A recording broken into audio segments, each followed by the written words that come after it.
C'est Madame Korka Sekeka. Donc, je suis la coordonnatrice du pôle de gestion des déchets Saint-Louis-Matam de l'UCG. Donc, juste vous rappeler que ce n'est pas la première fois que nous sommes ici. Donc, nous sommes à notre 4e année d'intervention au niveau de la commune. Donc, depuis 2014, nous accompagnons la commune dans l'organisation et la préparation du Gamou de Pâle. Donc, comme chaque année, on a l'habitude de le faire. Nous sommes là avec le matériel lourd et le petit matériel. Donc, cette année aussi, nous avons un peu ajouté un personnel pour appuyer la commune dans la préparation du Gamou. Et donc, ce matériel est composé... Donc, nous avons une pelle mécanique et 2 camions de 20 mètres cubes et plus 10 manœuvres qui sont là pour accompagner la pelle et les camions. Donc, nous avons une opération de 4 jours que nous avons démarré depuis le samedi.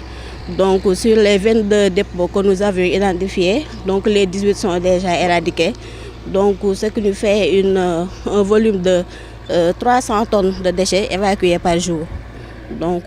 ce sont les opérations que nous avons lancées depuis le samedi. Et comme on a l'habitude de le faire avec la commune, nous sommes là aujourd'hui pour les aider un peu à accueillir les pèlerins pour le Gamou. Nous avons chaque année, donc puis moi suñu ñenteeli at ñuy ñëw di gunge commune bi si wàccaayu Gamou Pâle bi. Donc cette fois-ci aussi comme niñ ko taamoo di defee chaque année ñëw nañ indaale matériel lourd ak petit matériel mais li ci dolleeku année bi mooy dañ leen dolli waale personnel boo xam daf leen accompagner. Moi c'est Sidar Diop, 2e adjoint au maire, alors chargé des opérations alors de nettoiement de la ville pour cette année 2017. Un sentiment de satisfaction alors d'avoir été accompagné par notre partenaire de tous les jours. Alors voilà 4 années successives que l'unité de coordination de la gestion des déchets solides alors, est à nos côtés alors, pour nous épauler dans le nettoyage de la ville à la veille du Grand Gamou alors, de Pâle. Alors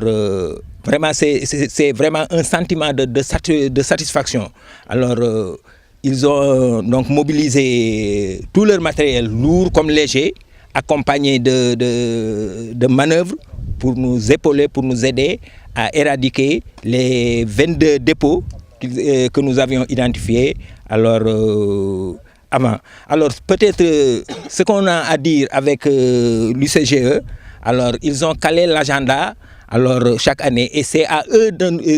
eux qui nous rappellent généralement alors le jour. Nous avons eu à faire déjà des réunions de coordination pour l'identification, pour le planning et pour tout. Alors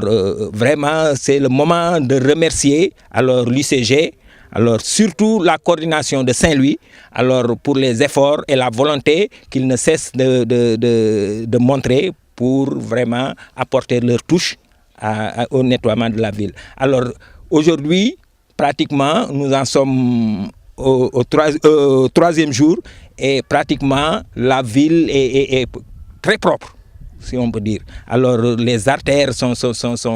bien éclairées et bien dégarnies, ce qui veut dire qu'un grand Gamou se prépare. Alors donc merci à l'UCG et surtout merci à la coordination. Et nous continuerons notre partenariat avec l'unité de Saint-Louis pour voir dans quelle mesure nous allons pérenniser en fait cette gestion des déchets en essayant de voir comment nous allons mettre en place une unité très légère alors de ramassage des ordures. Alors l'unité est très enchantée pour nous accompagner et comme à son habitude, alors j'ose espérer qu'ils y mettront toute la volonté, comme d'habitude, pour vraiment que ce problème de salubrité soit réel au niveau de Pâle. Alors, une dernière invite à la population. Nettoyer, c'est bien, mais ne pas salir est encore mieux. Alors, nous avons vu que, en fait, la ville est bien nettoyée et vraiment, j'en appelle à tous les citoyens de Pâle pour qu'ils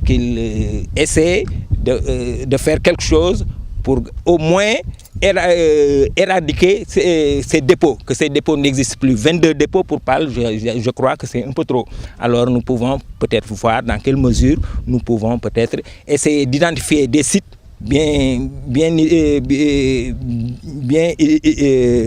propices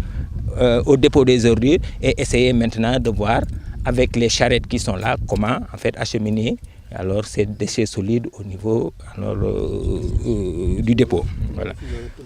voilà ci wolof daal li ma ciy wax mooy di wax suñu mbégte alors di gis toujours waa unité de gestion alors des déchets solides bi nga xam ni chaque année depuis 4 ans ñoo ngi ñëw alors di ñu di ànd ak ñun pour ñu setal dëkk bi ci gàmmu gi alors te ñun gàmmu gi nekk na gàmmu nga xam ni gàmmu gu rëy la ci ñun alors ndax lépp lu ñu fi def rek alors ñoo ngi ko defar sëriñ bi alors parce que ne gàmmu Paal nekk na gàmmu gu am maanaa ci dëkk bi donc soo amee ay partenaires yoo xam ni dañuy ñëw di ànd ak yow di setal dëkk bi alors di ci def seen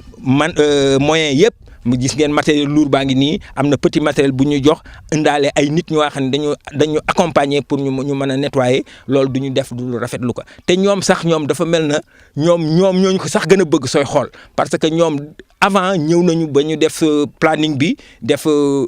visiter sites yi nga xam ne war nañ ko nettoyer yokkal ñu sax ay fan kooku madame Ka wax ko mais yokkal nañu sax ay fan ci ñu prévoir loon donc loolu dafa nekk lu nga xam ne ñun dafa àgg bu baax ci suñu xol vraiment unité de gestion moom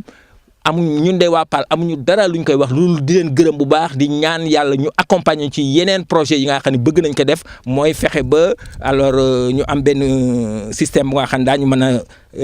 tonni mbalit mi di ko yóbbu ci ay sites yu nga xam ne dana fekk ñun ñu xool foofu fi baax pour que dépôt yii ñu fi am muy 22 dépôt ëpp na lool ci Paal yooyu yëpp ñu bàyyi ko te xool fan la ñuy tuur mbalit mi alors vraiment ñoom ñoo ngi leen di gërëm lool.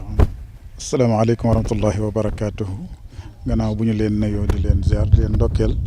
man Alaaji Amadou Ngom ibnu Alhaji Mahamadul Haafis radiyallahu anhu ibnu Seydi Alhaji Rawaan di rakk ci sëriñ bi